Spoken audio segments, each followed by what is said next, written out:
HDL을 배웠어요. LDL 콜레스테롤.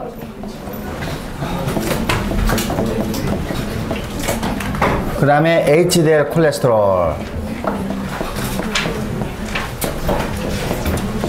자, 우리가 이제 지난 시간에 이 HDL은 주변 조직에서 그죠? 콜레스테롤을 받아가지고 그래도 간 조직으로 가서 간에서 이 콜레스테롤이 담즙산으로 변화시켜서 그래서 똥으로 나가게 하기 때문에 HDL이 많으면 많을수록 우리 몸속에 전체 콜레스테롤 양이 떨어질 수 있기 때문에 그래서 HDL이 좋은 콜레스테롤이라고 얘기를 했고, LDL은 간에서 그죠? 간에서 주변 조직으로 가게 하면서 주변 조직에서 여기 LDL을 통해 가지고 콜레스테롤을 받는다고 그랬어요.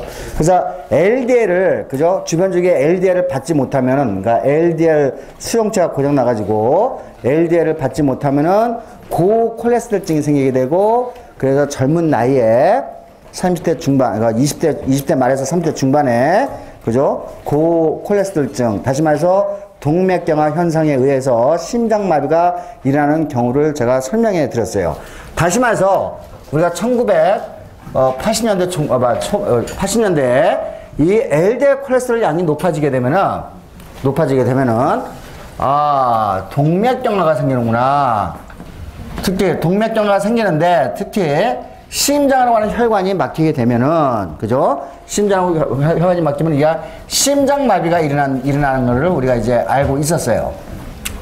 그러면은 LDL 콜레스테롤이 도대체 어떻게 해서 이 동맥경화를 일으키는지 분자적 기전을 우리가 이해를 해야 되겠죠. 우리가 이 현상만 가지고는 우리가 약제를 개발할 수가 없기 때문에 LDL 콜레스테롤이 어떻게 혈관을 막히게 하는지에 대해서 우리가 이제 과학자들이 연구를 하기 시작해야 되겠죠. 자, 우리가 이제 그 전에 우리가 이제 혈관이 막히는 기전을 이야기하기 이전에 혈관의 구조를 이해를 해야 될 거예요. 그죠? 우리가 이제 예를 들면 동맥이라고 그러면은, 자, 이제 내가 이제 혈관을, 그죠? 우리가 횡단면으로 자른 거야. 이렇게 잘랐어요. 그죠? 횡단면으로 자르면은 이와 같이 혈관에, 그죠? 여기 이제 우리가 이제 몸의 바깥이죠. 그 다음에 몸의 안쪽과 몸의 바깥, 혈관은 우리 몸의 안쪽이구나. 그죠? 자, 혈관에, 그죠? 요거 하고, 그 다음에 우리가 조직과 혈관을 구별시키게 하는 한 층의 세포가 있어요. 자, 우리 이 세포를 뭐라고 이름 붙이면 될까? 혈관 내피세포라고 그래요. 왜냐하면 이 혈관은 우리 몸의 안쪽에 있기 때문에, 그죠? 혈관을 둘러싸고 있는, 우리 몸의 안쪽을 둘러싸고 있는 내피세포라고 우리가 이렇게 정의하면 되겠죠. 그죠? 그래서 우리가 영어로는 vascular, 혈관이라는 뜻이고, 이건 몸 안쪽에 있는 거, 셀리라는 층이라는 뜻이에요. 그래서 우리가 이와 같이 요거는 이제 몸의 안쪽이라는 뜻이고, 요거는 층이라는 뜻이니까 이제 이 층이라는 뜻은 피, 그죠? 그러니까 그래서 혈관 내피 세포라고 이렇게 이야기를 해요. 이게. 자, 그다음에 요 혈관 내피 세포들은 서로 이렇게 이렇게 지지대가 있어야 돼요. 이렇게 지지대가 이렇게 있어야 되는데, 여기에 제가 이제 오늘 한 번도 이제 이야기를 안 했는데, 여기에 이와 같이 어떤 섬유 모양으로 우리가 콜라겐 배웠죠. 콜라겐, 그죠? 콜라겐 배우진 않았구나. 여러분 이제 그 피부 밑에, 그죠? 콜라겐이 많이 있으면 이제 탄탄해진단 말이에요. 그죠? 탄력성 있고, 이와 같이 세포 바깥쪽에 나와가지고, 그죠? 세포가 서로 부착되게 해주는 그런 물질들을 세포외 물질이라고 그래요. 이게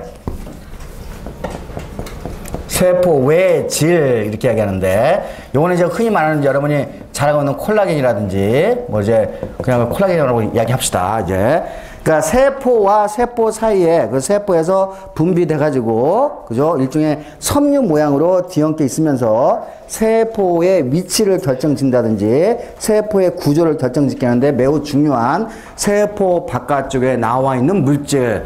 영어로 쓰면 이게 그대로 알아요. 엑스트라는 바깥쪽이라는 뜻이고, 셀룰라는 세포 바깥쪽이라는 뜻이죠. 엑스트라 셀룰라 매트릭스, 이렇게 이야기를 해요.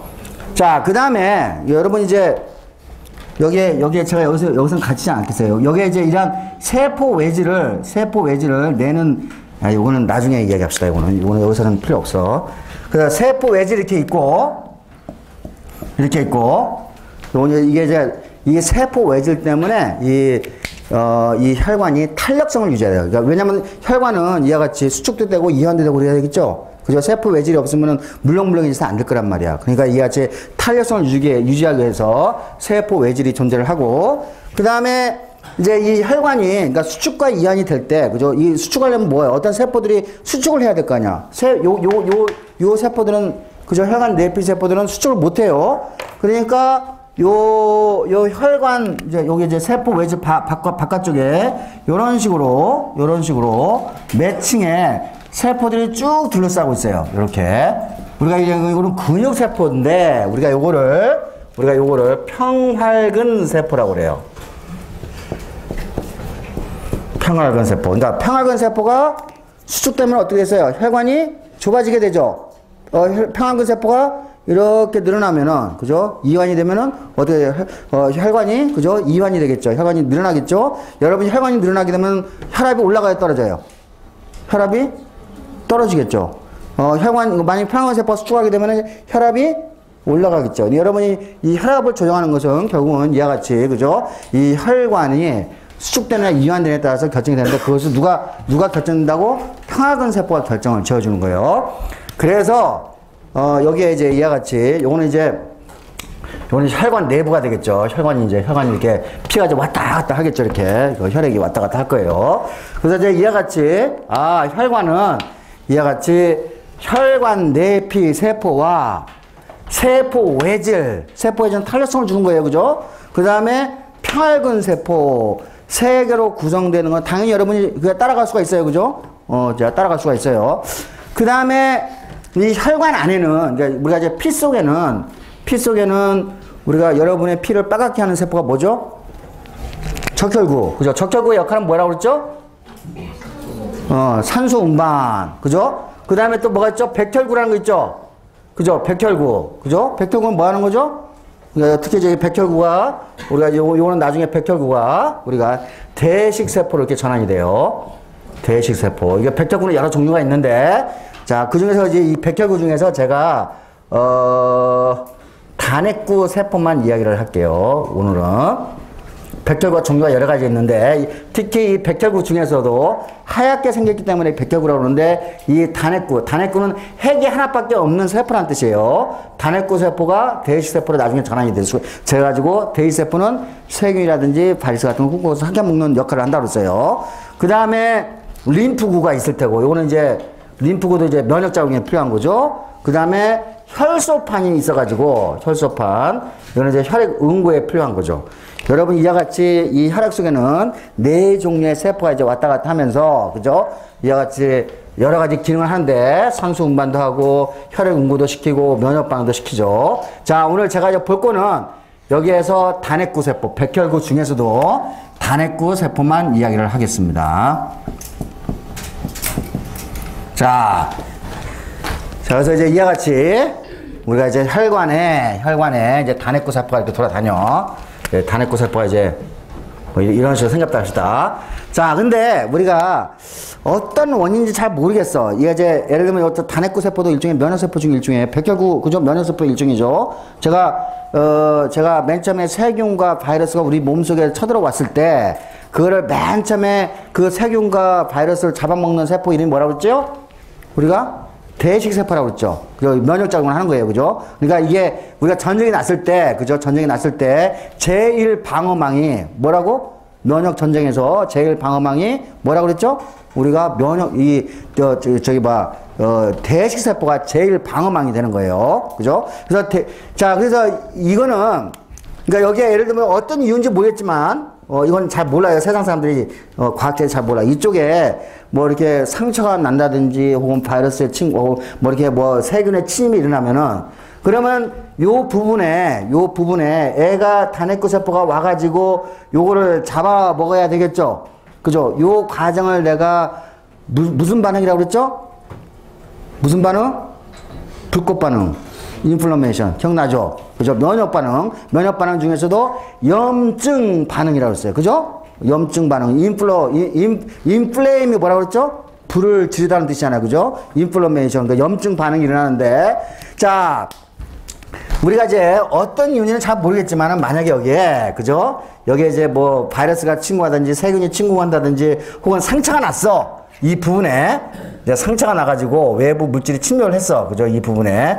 그러면 이제 세균도 있을 테고 바이러스도 있을 거고 그럴 거예요. 그러면은 이 단핵구 세포는, 그죠? 여기에서 어떤 신호가 뜨르륵 오게 되면 이 부분으로 이동이 돼야 되겠죠?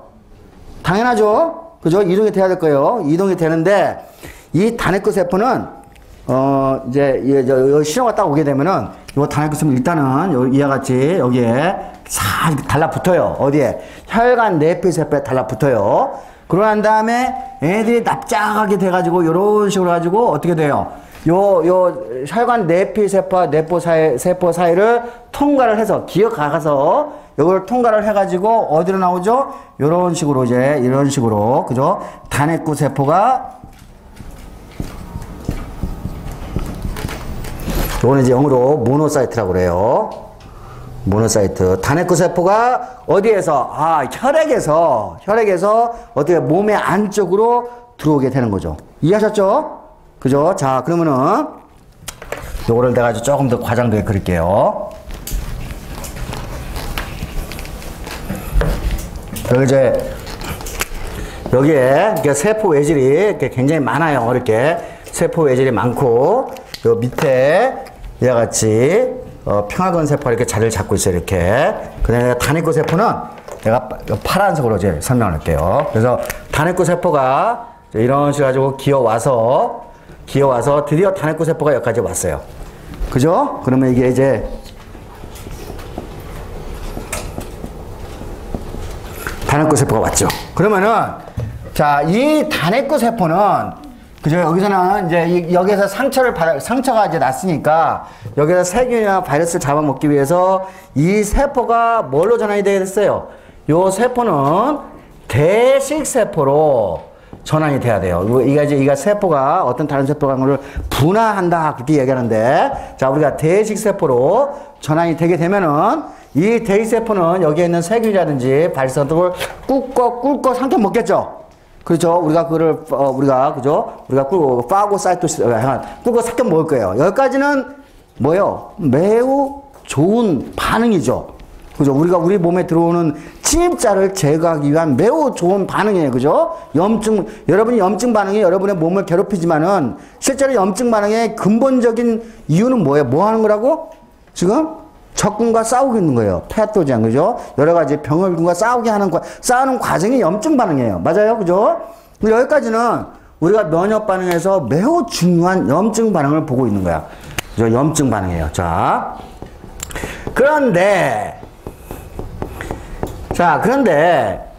이 대식 세포들이 뭐를 만나게 되면은 LDL 콜레스테롤을 만나게 되면은 LDL 콜레스테롤은 지난번처럼 이렇게 가지고 이제 지질로 구성이 돼 있죠. 이렇게 여기 이제 콜레스테롤 여기 있고, 그죠? 여기 LDL 이렇게 있었죠. 이거 저기 막 A4B100, 그죠? B100 가지고 이 LDL을 만나게 되면은 요거를 꿀꺽 삼켜 먹겠죠. 그렇죠. 삼켜 먹을 수가 있어요.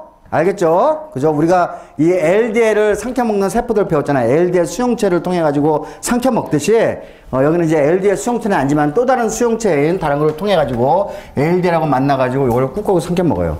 자, 콜레스테롤하고 요거는 포스포리피드니까 지질이죠, 지질. 그죠? 얘네들은 물에 잘 녹아요, 안 녹아요? 물에 안 녹죠. 그러면 세포 안에 들어가면은 얘네들끼리 모이겠죠. 그러면은 이 안에, 그죠? 이 안에 뭐가 생기죠? 기름방울처럼 이렇게 동글동글 이런 것들이 생기죠. 그죠? 우리가 이거를 지방방울이라고 그래요. 지방방울.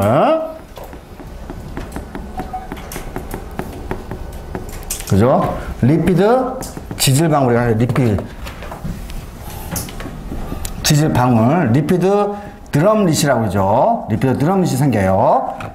알겠죠? 그러니까 왜냐면 이 콜레스테롤은, 그죠? 콜레스테롤은 물에 안 녹는 놈이니까 세포가 이걸 꼭 삼켜 먹으면은 당연히 그 안에 세포 안에 들어가가지고 얘네들끼리 같이 녹 거란 말이야. 그죠? 그러니까 방울처럼, 그죠? 우리가 지질 방울이 여러분이 이 세포에서 보이겠죠? 이와 같이 대식세포가 LDL을 만나면 정확하게 정확하게 이 LDL도 그냥 LDL이 아니고 우리가 산화된 LDL이야. O2를 만나가지고 산화된 LDL을 만나게. 우리가 이제 산화 환원 반응 배웠듯이 산화된 LDL을 만나 이 산화된 LDL을 꿀꺽 삼켜가지고 이와 같이 지질 방울을 가지고 있는 세포로 전환이 돼요. 이 세포 이름은 뭐가 될까? 세포 이름은 마치 세포 안에 거품이 있는 것처럼 보이죠? 그래서 거품세포라고 그래요.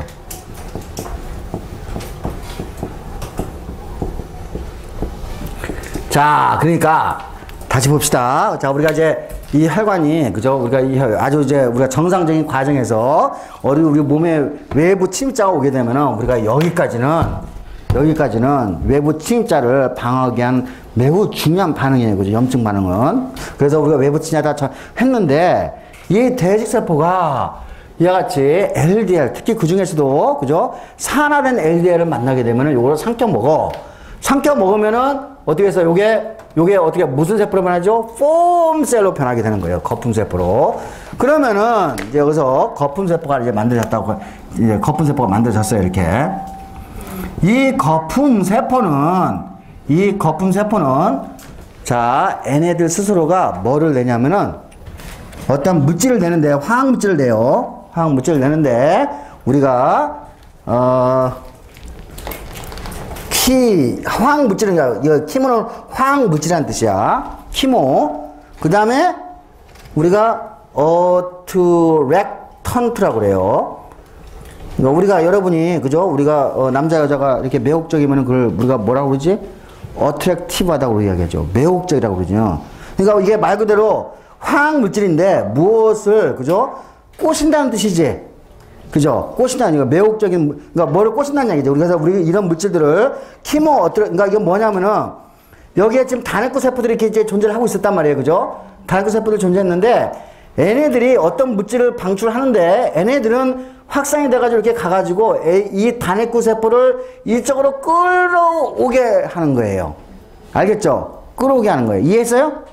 그죠? 이해되나요? 자, 어떤 화학물질인데, 예를 들면 여러분이 배가 고파. 그러면 저기에서 지금 누가 불고기를 좀 굽고 있어. 그죠? 그럼 여러분이 불고기 굽고 있는 눈을 안 봐도 이렇게 냄새를 맡아가면서 불고기를 어디서 굽는지 알지? 그죠? 화학물질을 맡아가면서 어디로 가는지 알죠? 눈을 감고 있어도 알겠죠? 그게 뭐지? 그것도 키모 어트랙턴트가 되는 거지, 그 냄새가. 그죠? 맞아요? 마찬가지로 여기에서 화학물질을 낸단 말이에요. 그러면 얘네들이 희석이 되면서 이렇게 가겠지. 그러면은 이 단핵구 세포는 눈이 없음에도 불구하고, 그죠? 이 꼬시는 물질에 향해서 어쩌 이 자리로 이동이 되겠죠. 그죠? 이동이 되고, 그러면 대시세포, 여기서, 그러니까 단핵구 세포가 뭘로 전환이 되죠? 매크로페이지로 전환이 되고, 그리고 또 더 많은 거품세포로 나오게 되고, 그죠? 거품세포는 더 많은 키모 어트랙턴트를 내게 되죠? 그러면 더 많은 단핵구세포가 또 오게 되죠? 그러면 이 자리는 어떻게 되겠어요? 이 자리는, 이 상처를 받은 이 자리에는 이와 같이 이제 거품세포들로 꽉 차 있겠죠.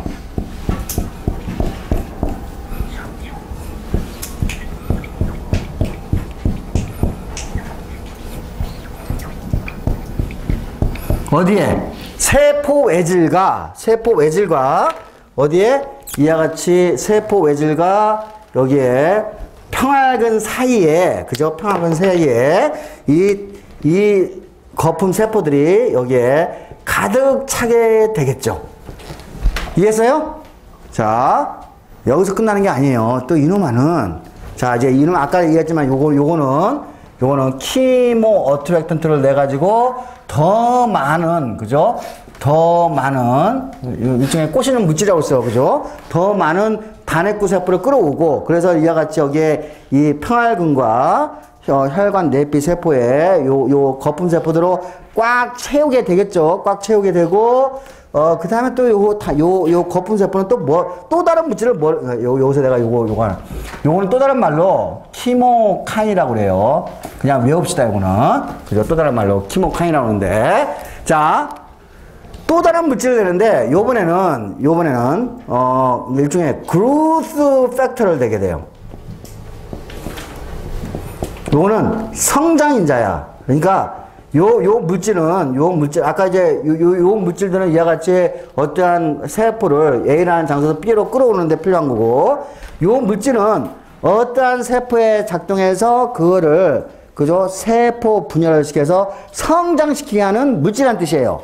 이해했죠? 요게 말 그대로 그런 거, 뭐 어떤 세포를 성장하게 시킨다는 이야기니까. 요거는, 요 성장 인자는 어느 세포에 작동을 하게 되냐면은 요 밑에 있는 평활근 세포에 작동하게 돼요.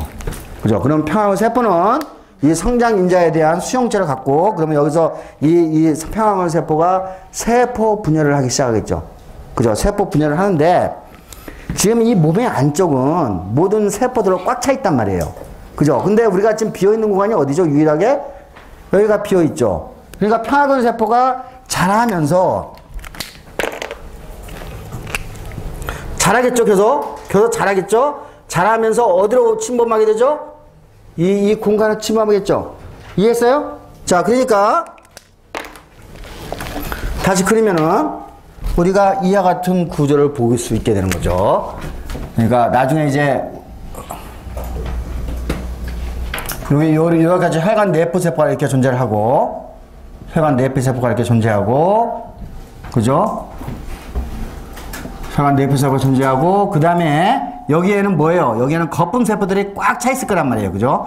거품세포들이 꽉 차 있고, 그 다음에 여기에 평활근세포들이 자라가지고, 그죠? 평활근세포가 거기서 자라니까, 요 평활세포가 어떻게 해요? 계속 이쪽으로 몰게 되겠죠? 밀게 되겠죠? 왜냐하면 이쪽은 공간이 차 있기 때문에 이쪽으로 가면 못 수밖에 없는 거죠. 그러면 혈관이 어떻게 돼요? 혈관이 점점 좁아지게 되는 거죠. 좁아지게 되는 거예요. 그 다음에 얘네들이 이제 여기에 요 부분은 좀 거품세포들이 모여있는 장소인데, 그죠? 거품세포들이 모여있는 장소인데, 이 거품세포들은 죽게 되면 어떻게 해서요? 세포가 터져버리겠지. 그러면 그 안에는 기름 방울이 있었죠. 그죠? 리피드 드럼릿. 그죠? 그게 그대로 노출이 되겠죠.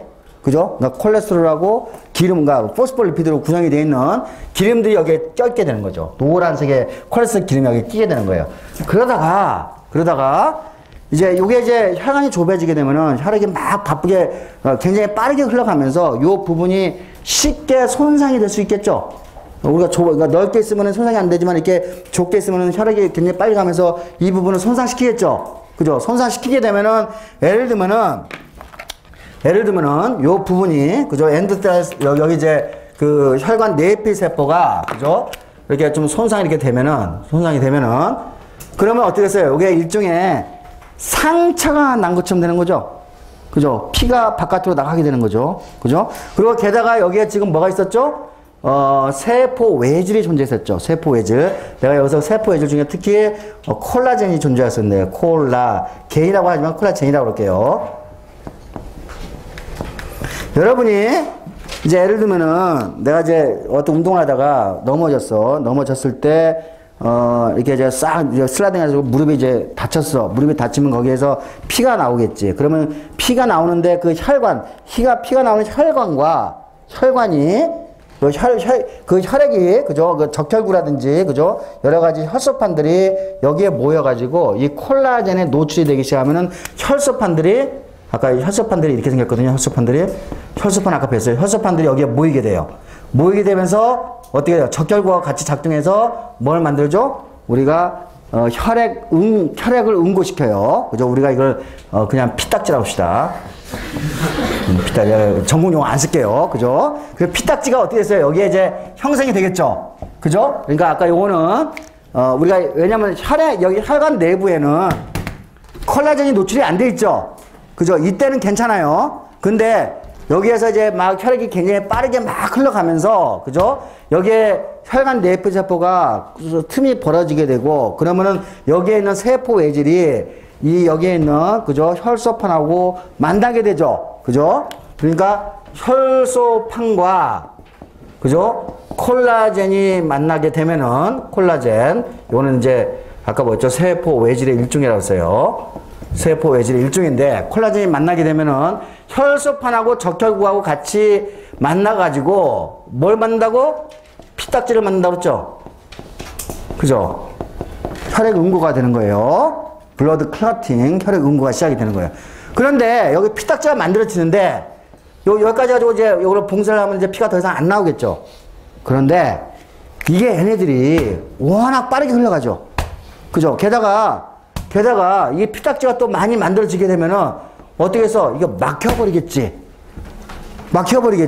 막히면 내가 예를 들어가지고 이게 심장으로 가는 혈관이야. 심장으로 가는 혈관인데 지금 아까 그죠? 이 거품 세포들이 죽어가지고 여기에 콜레스테롤이 잔뜩 끼어있는 그죠? 끼어있는 요런 구조를 갖고 있고 그죠? 그러다가 피딱지가 만들어져가지고 점점 더 좁아지죠. 피가 잘 흐르겠어, 안 흐르겠어? 안 흐르죠. 그죠? 그러면 심장으로 가는 혈관이 막히면 심장 근육이 뜨겠어, 안 뜨겠어?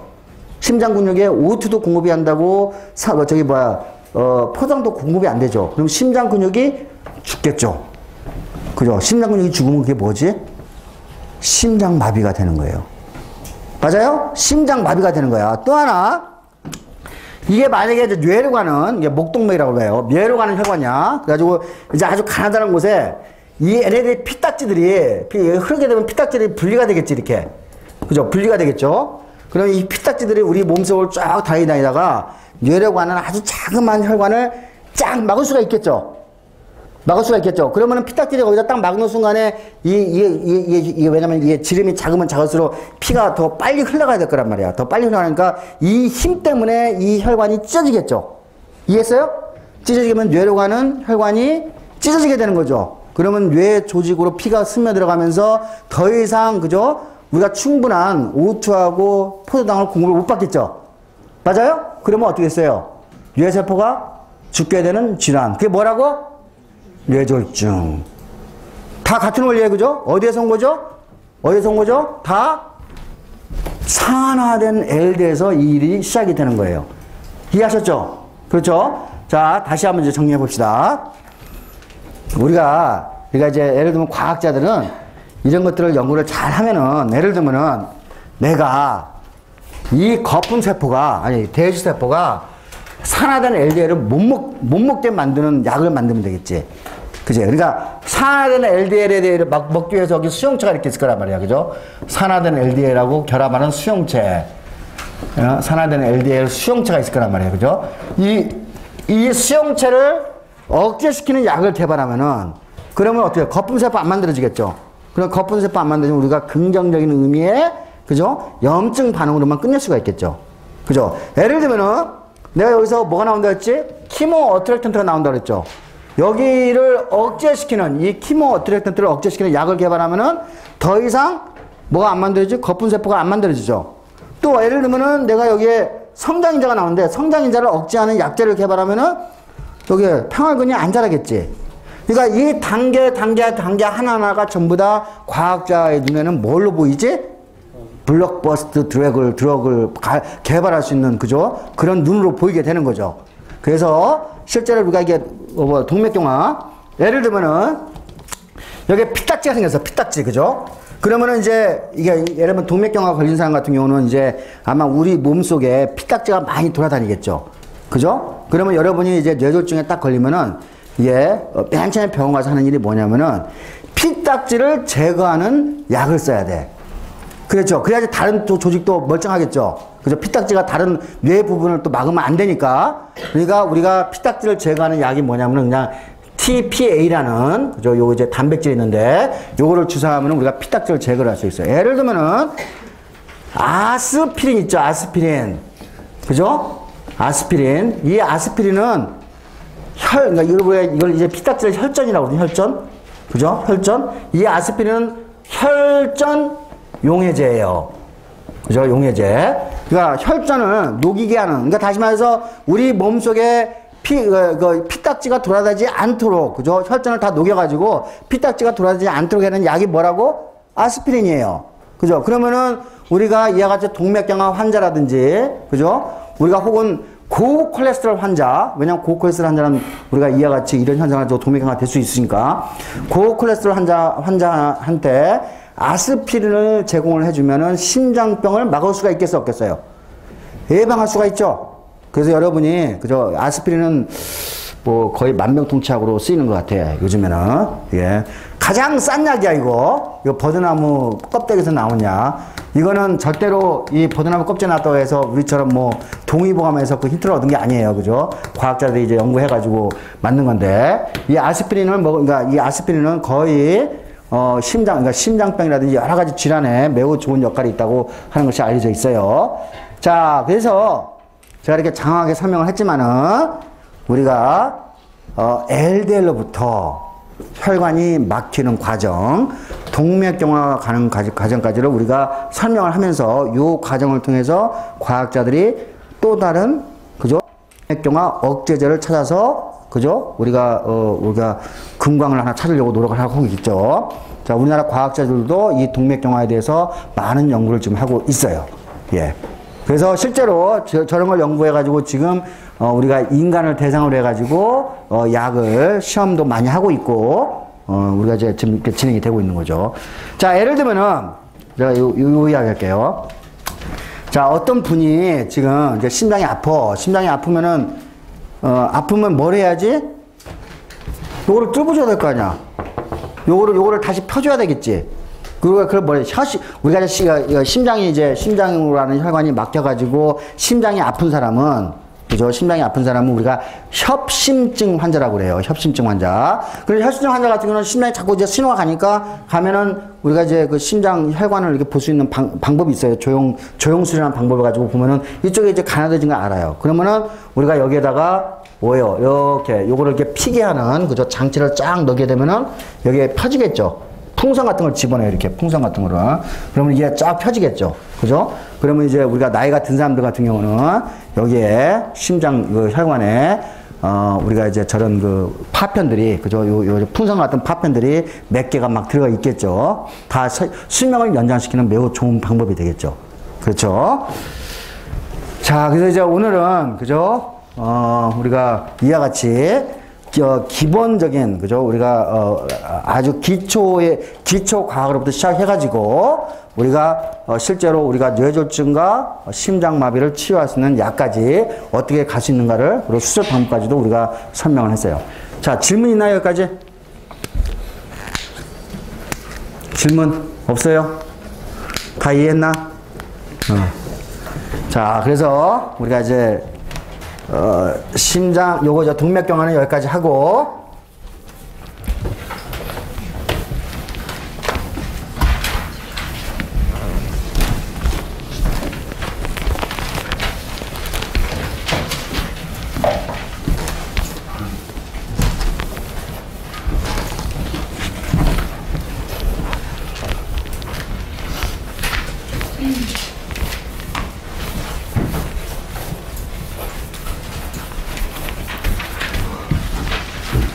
자, 우리가 이제 비만에서 이제 이 일을 시작했었어요. 이 비만. 다시 한번 정리해 볼게요.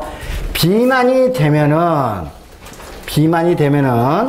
우리가 지방 조직이 발달하고, 그래서 자유지방산이 혈액 속에 많이 돌아다니고, 요 자유지방산은, 그죠? 콜레스테롤 양을 늘리게 되는 거죠. 콜레스테롤 양을 늘린다는 걸 몇 번 이야기를 했어요. 특히 이제 여기서 콜레스테롤 양이 들어가면은 LDL 콜레스테롤 양도 증가를 하게 되겠죠. 그래서 이것에 의해서 우리가 동맥경화가 일어나는 현상을 우리가 설명해 왔어요. 그래서 동맥경화는 그래서 심장마비와, 그죠? 심장마비와 뇌졸중으로 간다는 것을 알 수가 있죠. 자, 그러니까 여러분이 예를 들면은 어떤 분이 여러분의 친척이나 할아버지 할머니나, 그죠? 지금 쓰러졌어. 뇌졸중으로. 그러면은 병원에 가서 수술을 받아야 되겠죠? 근데 이 뇌졸중 환자가 쓰러졌는데 지금 한의학방으로 가면 되겠어, 안 되겠어? 안 되지. 스투피드하지. 한약이 뭘 한다고? 할 수 있는 게 없어요. 여기에서는 뇌졸중 환자 같은 경우는 바로 진단을 받고 혈전용해제를 먹어야 돼요. 그죠? 혈전용해제. 자, 심장마비? 한약 가지고 어떻게 그거 해결해? 이거는 기계적인 문제죠. 혈관이 막혀서 생기는 문제죠. 그러면 심장마비를, 한약 먹으면 심장마비 이 기계적인 문제가 막힌 부분이 뚫어져? 안 되죠. 막힌 부분은 어떻게 해야 되지? 확장시켜줘야죠. 수술을 해야 되는 거예요. 그죠? 우리가 사망 원인 1위가, 그죠? 이거 봐. 여러 가지 심혈관 질환인데, 우리가 이런 거는 전부 다 현대의학의 도움을 받아가지고, 이것 때문에 또 여러 가지 스타틴이라든지 여러 가지 약제의 도움을 받아가지고, 우리가 수명이 증가하는 이유 중에 하나가 되겠죠. 자, 이 자유지방산은 또한 인슐린 신호 전달을 억제시킨다고 그랬어요.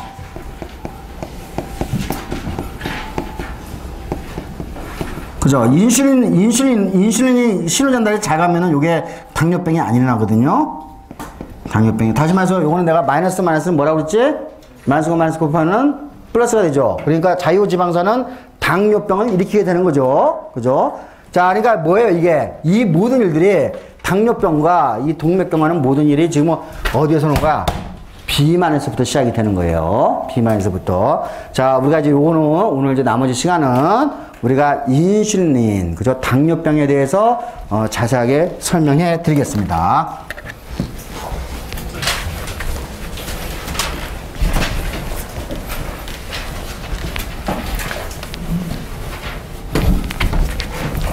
자, 당뇨라는 말은 뭐죠?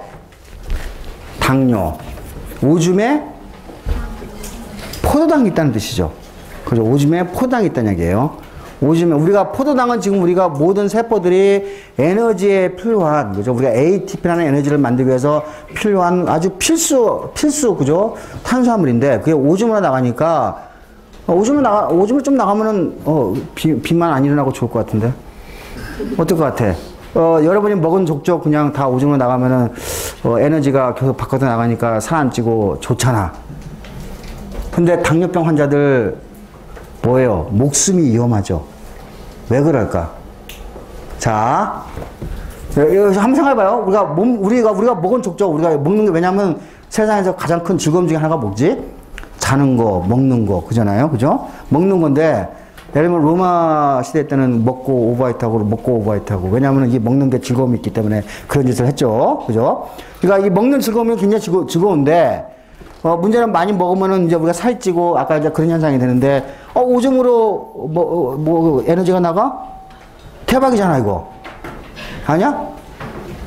근데 여러분 당뇨병 걸리면요, 그죠? 당뇨병 걸리면은 목숨이 위험하다고 그랬어요. 목숨이. 여러 가지 이제 영화 같은 데 보면 이제 몇 개가 나오는데, 그래. 당뇨병을 걸리면은 처리를 안 하게 되면은 혼수 상태에 빠져가지고 나중에 그저 죽게 되는 질환이에요. 예. 자, 그래서 우리가 당뇨병에 대해서 조금 이제 상세하게 알아봅시다. 자, 당뇨병은 그러니까 이렇게 생각하면 돼요. 자, 우리가 이제 음식을 먹으면은 그죠?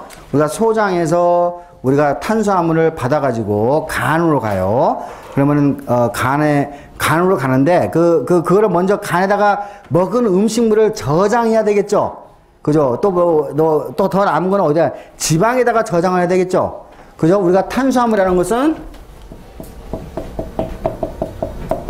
우리가 이제 밥의 대부분이 탄수화물이니까 이게 이제 포도당으로 가서 이 포도당은 에너지를 사용하기 전에 그죠? 아마도 여러분이 쉽게 생각할 때 간이라든지 근육이라든지 그죠? 혹은 어디 지방 조직에 가서 저장이 먼저 돼야 될 거라고 여러분이 생각할 수가 있어요. 맞아요?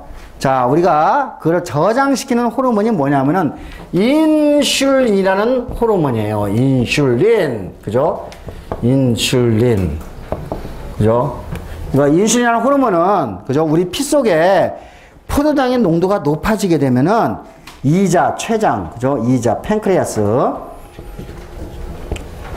이자에서 분비가 돼가지고 혈액 속에 돌아다니다가 그것이 간세포, 근육세포, 지방세포에 작동을 해서 이 혈액 속에 돌아다니는 포도당을 그 조직으로 집어넣게 하는 역할이 인슐린이라는 호르몬이에요.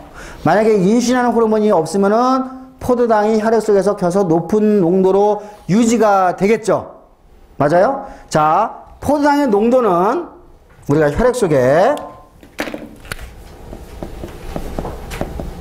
포도당의 농도는 보통 90에서 120mg per 데시리터. 이 데시리터는 100ml라는 뜻이에요. 100ml.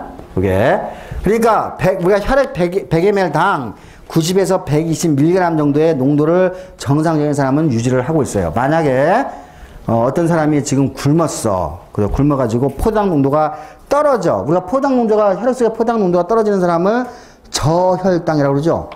저혈당. 만약에 저혈당, 한 50, 60까지 떨어졌어. 60, 50까지 떨어졌어. 그러면은 이 포도당은 뇌세포는요, 에너지원으로 포도당을 포도당을 엄청나게 이용을 많이 해요. 포도당을. 그러니까 만약에 우리가 혈액 속의 포당 농도가 떨어진 저혈당 상태가 되면은 뇌로 가는 포당의 농도가 떨어지겠죠. 그러면 뇌세포는 포당을 많이 못 받아들이겠죠. 그죠? 그러면 뇌세포의 활동이 떨어지겠죠. 그러면 어떻게 되지? 빙글빙글 돌겠지. 그죠? 그래서 저혈당, 그러니까 뇌세포가 작동을 못하는 거기 때문에 빙글빙글 돌다가 픽 쓰러지는 거야. 그죠? 그러니까 저혈당 상태 매우 위험한 상황이에요.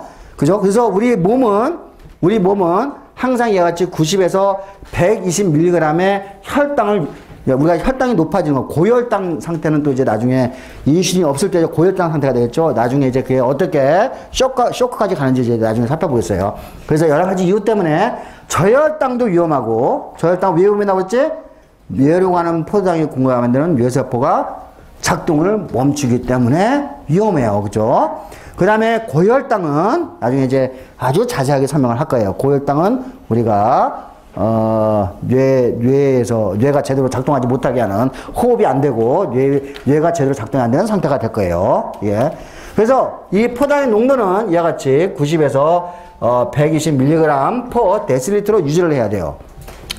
우리가 이와 같이 생명체는 우리 체온이 항상 37도 플러스 마이너스 1도 차이로 왔다 갔다 하죠.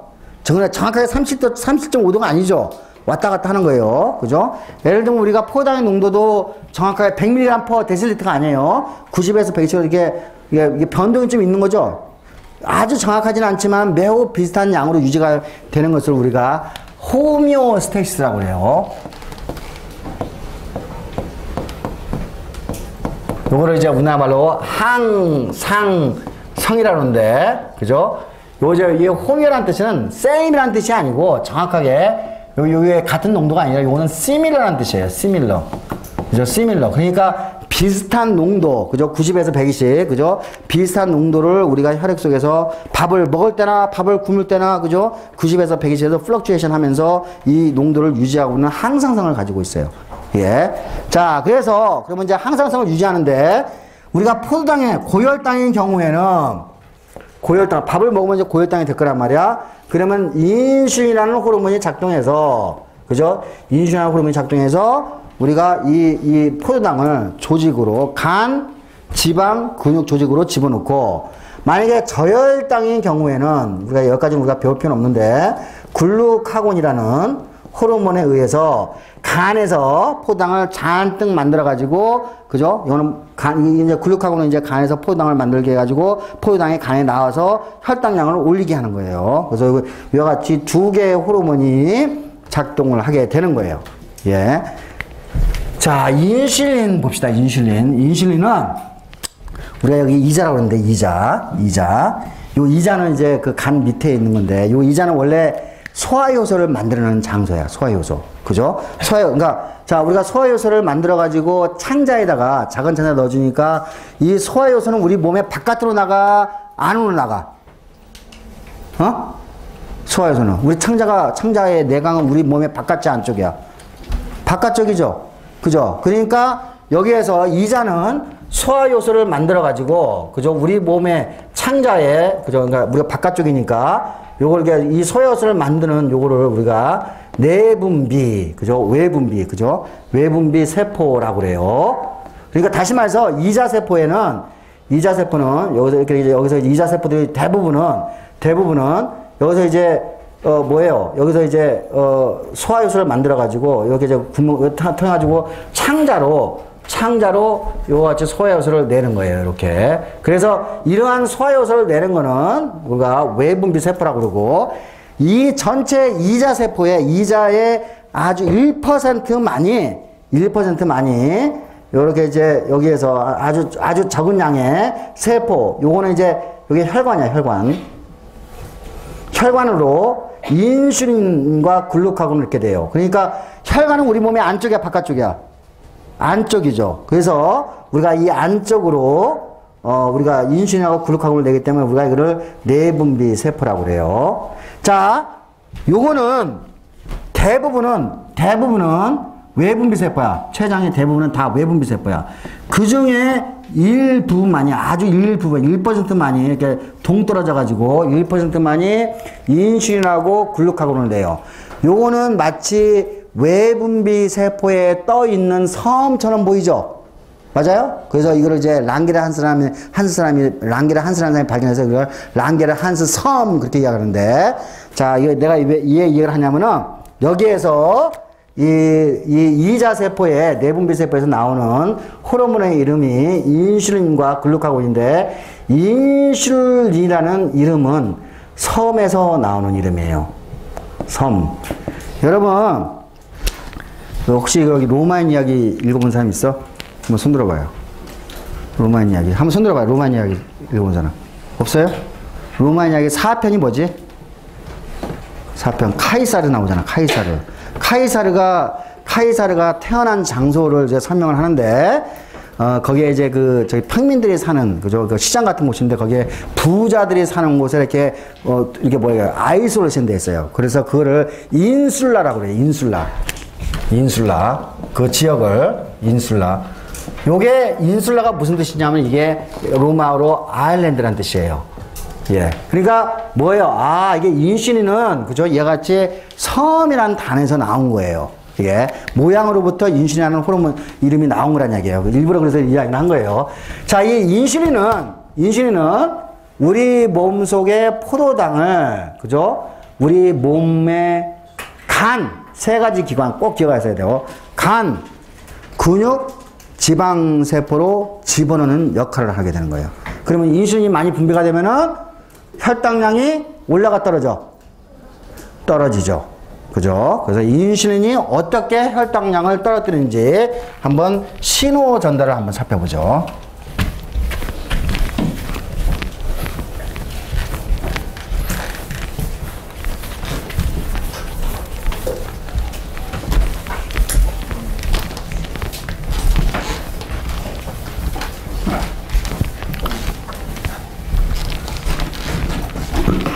자, 인슐린이 작동하는 장소는 요거 반드시 잘 기억해 두세요.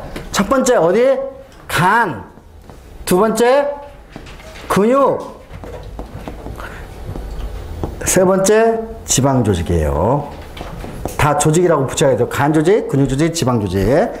자, 요거는 제가 이제 맨 처음에 그릴 때 요거는 같이 작동하는 거야. 어디? 근육과 지방 조직에서 일어나는 일이에요. 지방 세포겠지, 결국은. 지방 세포라고 합시다. 이렇게 세포에서 일어나는 일이야. 자, 인슐린은 단백질이에요. 인슐린 호르몬이니까. 호르몬 중에 단백질로 구성이 되어 있어요. 이렇게. 이걸 이제 인슐린이라고 합시다. 인슐린이 췌장, 우리가 밥을 먹게 되면은 췌장에서 인슐린이 분비가 돼가지고, 자, 이게 근육세포하고 지방세포 조직으로 왔어. 그러면은 원래 이 인슐린에 결합하는 수용체, 우리가 뭐라 하면 될까? 인슐린 수용체 하면 되겠지? 그지? 인슐린 수용체는 이와 같이 생겼어요. 이게 인슐린 수용체죠. 그래서 여기서 인슐린 리셉터라고 하는데, 우리가 여기까지는 배우지 말자. 이거는 너무 자세하게 그런 것 같아요. 자, 여기까지 가지 말고 그냥 인슐린 수용체는 이렇게 생겨 먹었어요. 이렇게. 그래서 인슐린 수용체가 결합을 해요. 인슐린 리셉터. 그죠? 그럼 요걸 이제 우리가 IR 이렇게 표현해요. 인슐린 리셉터가 오게 돼요. 그럼 우리가 지난번에 에피네프린, 그죠? 우리가 아드리날 호르몬에 의해서 아드리날 호르몬의 수용체가, 그죠? 우리가 반응이 쭉쭉 돼가지고 세포 반응을 일으키듯이 애들도 인슐린 리셉터가 오게 되면은 여기서 신호가 가는데 그 밑에 내가 자세한 거, 그 밑에 밑에 단백질에 그 신호를 넘겨줘요. 그 신호는, 요 단백질 이름은 뭐냐면은, 인슐린 리셉터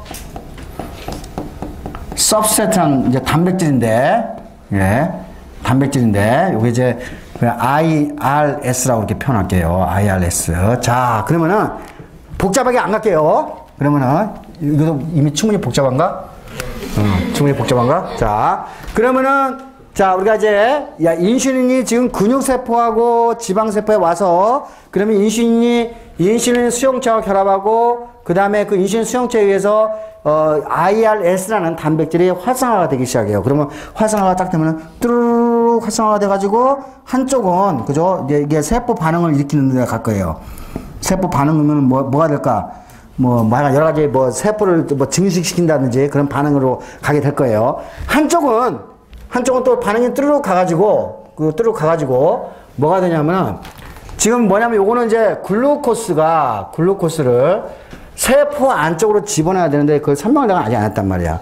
근데 요 밑에, 이 원형질막 밑에, 세포막 밑에 이와 같은, 그죠? 동그란, 요 동그란 포낭이 이렇게 있는데, 포낭은 뭘 갖고 있냐면은, 포도당 수송체를 가지고 있어요. 이렇게, 포도당 수송체. 요거는 이제 포도당 수송체는 글루코스 트랜스포터라고 가지고,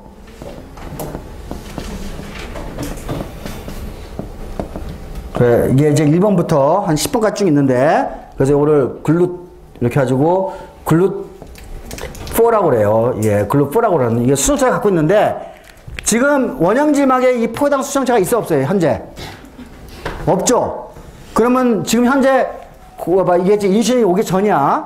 그러면 글루코스가 세포 안으로 들어갈 수 있어, 없어? 못 들어가죠. 왜냐하면 지금 세포 바깥쪽은 글루코스가 농도가 높단 말이야. 근데 얘네들이 세포막을 통과를 못하니까, 세포막을 통과시키려면은 포당 수송체가 있어야 될 거 아니야.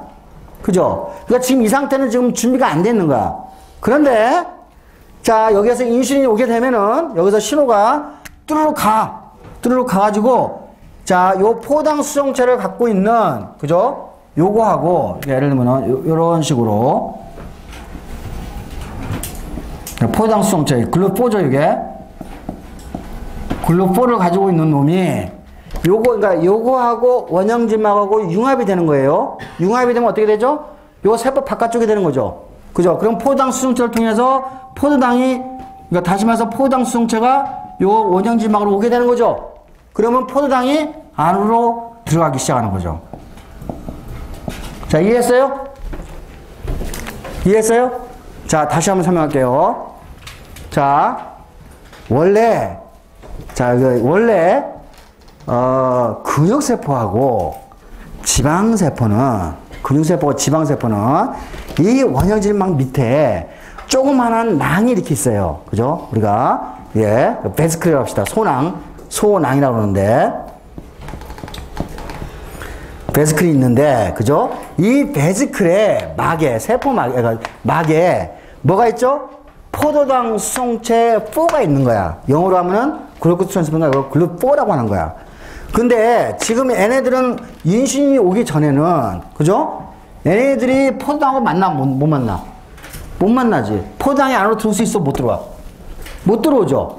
그런데 인슐린을 치게 되면은 인슐린 리셉터, 인슐린 서브셋을 통해 가지고, IRS를 통해 가지고 신호 전달에 뚜루룩 가면은 그죠? 베스클하고 원형지막하고 뭐가 된다고? 융합이 돼. 융합이 되면은 포당 수송체가 원형지막, 그 세포막에 존재할 수 있게 되죠. 그죠? 그러면은 포당 수송체, 이 글루4를 통해서 포도당이 대거, 어때요? 세포 안으로 들어올 수가 되죠. 그죠? 이것이 인슐린이 어떻게 포도당을 근육과 지방세포로 집어넣게 하는가를 명확하게 보여주는, 그죠? 메커니즘이 되는 거예요.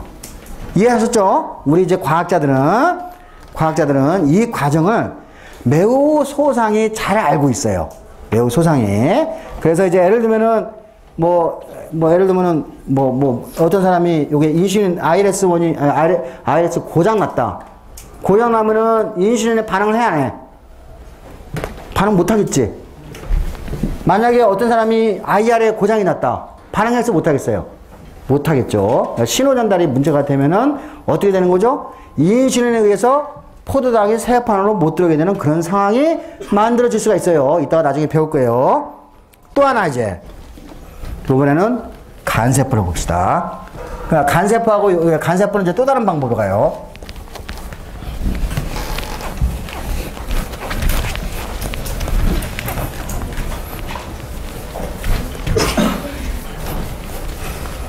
자, 간세포는 애초에 처음부터 뭘 갖고 있냐면은 포도당 수성체를 세포막에 가지고 있어. 그냥 사라고 봅시다. 이거는 사가 아니라 투야, 투. 두 번째. 이제 이걸 해서 글루코스 트랜스포터의 약자 이렇게 글루2라고 그래요. 애초부터 갖고 있어. 애초부터. 그런데 자 봐요. 이게 포도당이 왔어. 포도당이 오면 이렇게 흘러가가지고 여기서 포도당이 축적이 되겠죠. 그러면은 세포 안과 바깥쪽이 평행이 이루어지겠지. 더 이상 포도당이 안 들어오겠죠. 그죠? 그러니까 한계가 있겠죠. 그죠? 아마 이게 이 포도당을 받아들이는 게 한계가 있을 거예요. 그런데 자 요거는 인슐린이 오게 된다. 인슐린이 오게 되면은 인슐린 수용체가 활성화가 되고 그 밑에 있는 IRS가 활성화가 돼요. 그러면 내가 복잡한 거 다 빼고 쭉 신호 전달이 가.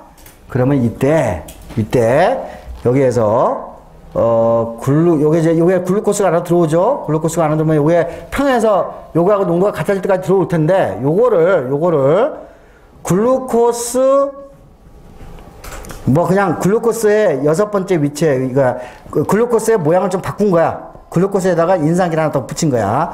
요거를 전환시켜. 그러면 여기에 뭐 효소가 있겠지.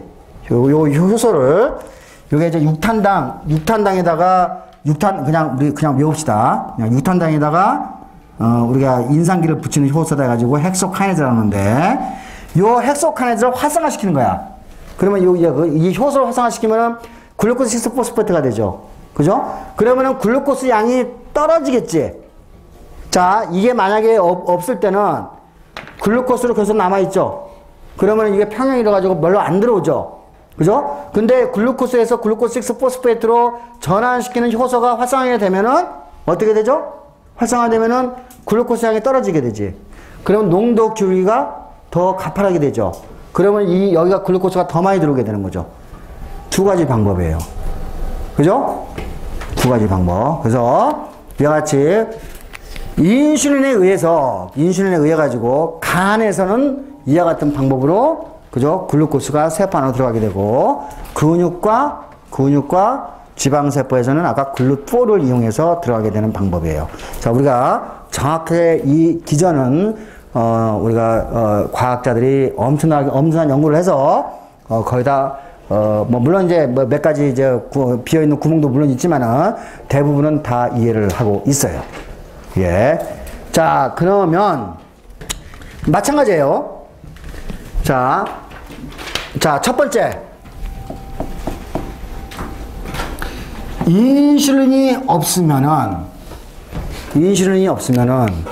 포도당이 세포 안으로 못 들어가죠. 맞습니까? 그죠? 여러분이 음식을 잔뜩 먹었어.